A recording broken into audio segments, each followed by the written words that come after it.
This is really going to apply to not only agency owners, but really any online businesses who are trying to grow. You need to spend 90% of your time selling. That doesn't mean you need to spend 90% of your time prospecting. There's a difference, okay?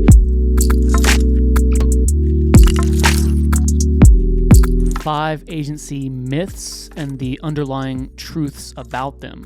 Now, this is really going to apply to not only agency owners, but really any online businesses who are trying to grow. Number 1, you need to spend 90% of your time prospecting. This is not true. In my opinion, you need to spend 90% of your time selling. That doesn't mean you need to spend 90% of your time prospecting. There's a difference, okay? In my company, we use advertising to do the quote unquote prospecting for us. So rather than me spending dozens of hours a week going out and doing hand-to-hand combat, door knocking virtually and trying to land new clients and start conversations manually, I advertise to my target market and get them to come to me. So that way I truly can spend 90% of my time selling inbound leads and appointments that are coming to me. I let the robots and ad platforms go out into the market and do the prospecting for me. So again, I can spend 90% of my time selling, not prospecting. Myth number 2, using a particular software will make or break your business. The truth is, softwares are tools, and tools are only as good as their user. Now, we really need to talk about this because a lot of people in my space,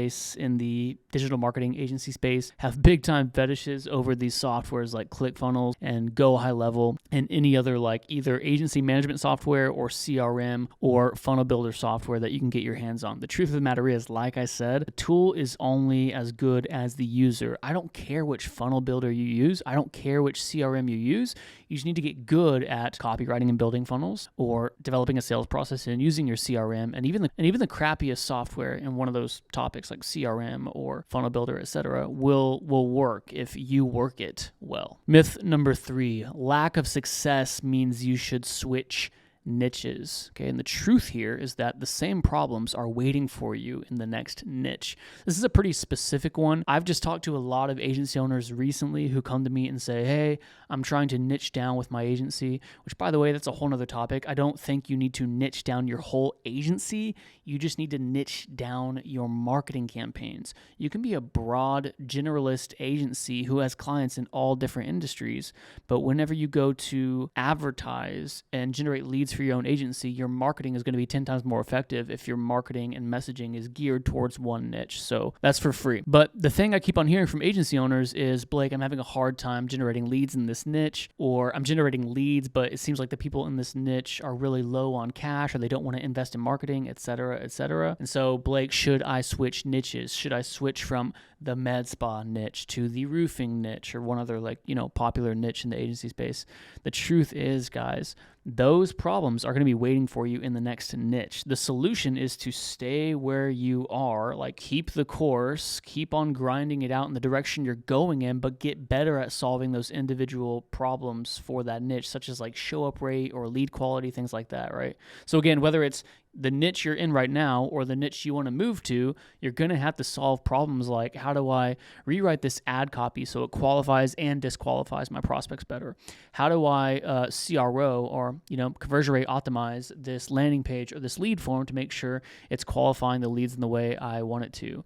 Or how do I dial in my lead follow-up process or my back-end automations to make sure my show rate is increasing, right? If you're hitting those roadblocks or those brick walls, it's not your niche. It's just that you need to solve that specific problem for the niche. Like niche hopping is not going to get you anywhere. It's just going to make you start over from the beginning. Number 4, you need to have crazy case studies to start landing clients. The truth is, if you can communicate the game plan or what you're going to do for a company in order to help them solve their client acquisition problem and help them scale up revenue, if you can communicate that at a grade reading level in plain English, what the game plan is and what you're going to implement for them, first of all, you're already going to be better than 95% of the marketing companies they've talked to, okay? But secondly, you will be seen pretty much instantly as an expert, and that's what gives you the credibility you need to enroll a new client, okay?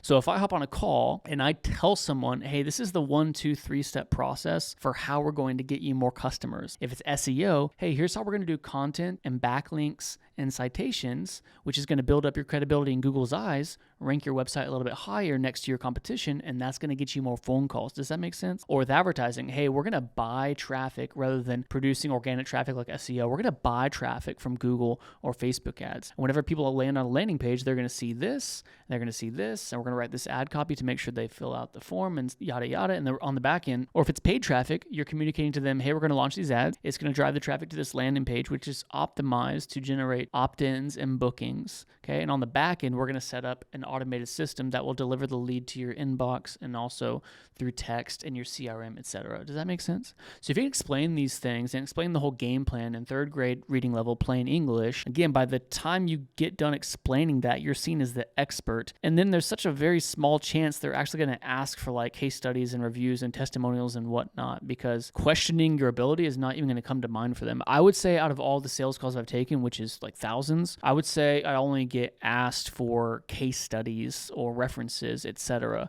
maybe 5% of the time. Okay. So again, if you do a good job communicating your credibility by telling them what the game plan is, as I call it, that will pretty much eliminate the objection before it happens. And by the way, that is the main thing you want to do about objections, is you want to prevent them and handle them before they even come up. And lastly, number 5, the myth that you need to be a 7-figure agency to be successful. Here's the truth. Let's zoom out a little bit. Let's get our brains outside of the marketing agency world. You are successful if you are healthy, if the loved ones close to you are healthy, and you are close with them and have as much time with your family as you want, and if your income exceeds your expenses with maybe some left over for investing in long-term planning. Like if those things are in check, as they are for most working Americans, then you're already super wealthy. You're super rich, dude, okay? Don't let Guru Bobby tell you that you need to be making, 6 figures a month or 7 figures a year in your agency to be successful.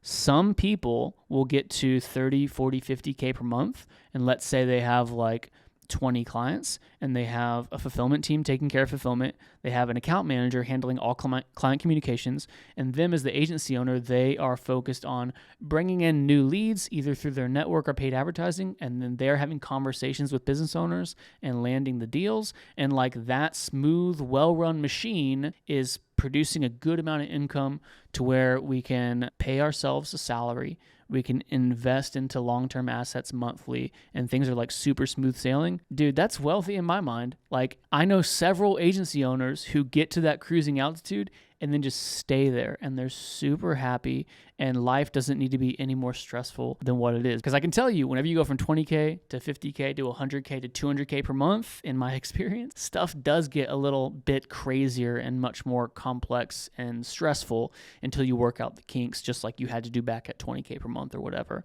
But listen, I'm rambling now. The bottom line is, if you are healthy, if you're close to your family and they are healthy, and you're making enough income to where you have margin to pay yourself, to pay your employees, to invest on a monthly basis, and you give yourself the option to grow if you want to, then you are really wealthy. You don't need to have a 7-figure agency if you don't want to. Now, there are dudes like me who want to, and I'm willing to go through the entrepreneurial roller coaster in order to get there. But I'm just saying, you don't have to. Again, some people prefer to stay at a lower-ish revenue level to where they have a quote-unquote lifestyle business. They're making a good amount of money, super low stress, businesses on cruise control, and that's where they stay. And if that's what you want, super awesome. There's the crazy dudes like me who just want to scale, and that's cool. That's my jam. But don't let Guru Bobby tell you have to scale to the moon and have a 7-figure company. Okay, guys, that's it. That's the 5 myths that I have right now. There's like dozens and dozens and hundreds more, but those are the 5 that came to the top of my mind today, okay? 90% of your time needs to go towards selling. Remember, softwares are just tools. They're only as good as the user. Remember, if you have issues in your current niche, you're probably going to have them in the next niche, so learn how to solve those problems where they are now. If you communicate the game plan in plain English to your prospects, you're not going to have to handle the I need references or case studies objection. And lastly, you don't got to have a 7-figure agency to be happy. Hope this helps, guys. Comment below. Let me know if you have any questions or if you have any suggestions for different topics I could touch on this channel. Thanks.